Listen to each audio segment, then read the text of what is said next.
अपने दौर के एक बंदे की कहानी है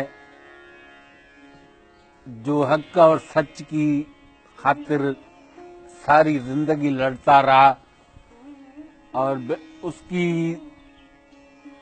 जो जिंदगी थी वो हक और सच की बातों में ही खत्म हुई और आखिर दम तक लड़ता रहा। उसको एक ट्रिब्यूट है वो सरमदे गीती मंसूर जो हम निशा हुन जे नाले खां ॾकंदड़ मना ताईं उज़ा।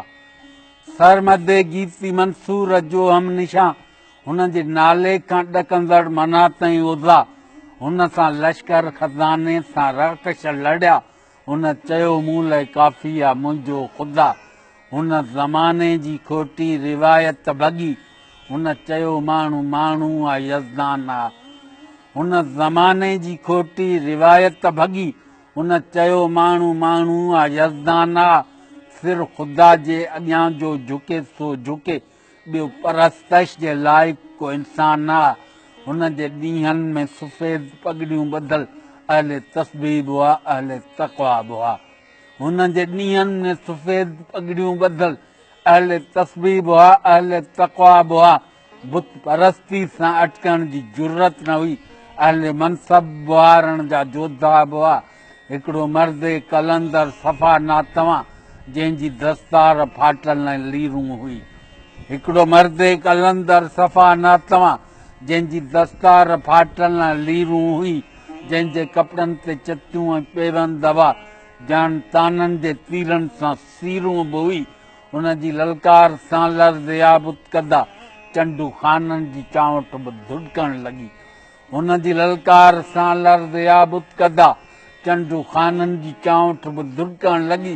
किन त सजाद पोशनि जा पटका ॾुरिया दिलि फ़क़ीरनि जी पीरनि जी फतकण लॻी। ऐं मसनद नशीनो घणो ई थियो हाणे दरगाहूं तकिया बि ख़ाली करियो।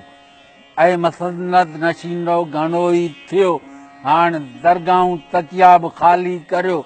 तो मलाइक जो मसजूद इंसान अचे उन जे भेजे में गांजा न अफ़ियूं भरियो। ऐं लाड़ तुंहिंजी लुटियल थींद लुटबी रही काल जलियो ठठो अॼु कलाची बि वई। लाड़ तुंहिंजी लुटियल थींद लुटबी रही काल जलियो ठठो अॼु कराची बि वई। अॼु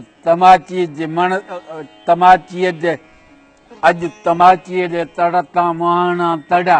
अॼु आमीअ फापीअ जी मयत उथी। ऐं ज़माना असांजो कबीलो कुठो खून नाहक जी कंहिंसां शिकायत न आहे। ऐं ज़माना असांजो कबीलो कुठो खून नाहक जी कंहिंसां शिकायत न आहे। तुंहिंजी ओछीअ रविश जी न परवाह अथऊं। खून आशिक में लेकिन हरारत न आहे। मक़तलनि जे भितुनि ते पढ़ी थो त पढ़ ॿी शहीदनि जे रत जी कहाणी न आहे। मक़तलनि जे भितुनि ते पढ़ी थो त पढ़ ॿी शहीदनि जे रत जी कहाणी न आहे। हिकु बिलावल हो गाणे में पीड़ियो वियो हिकिड़ो सैयद आहे जंहिंजी पुॼाणी न आहे।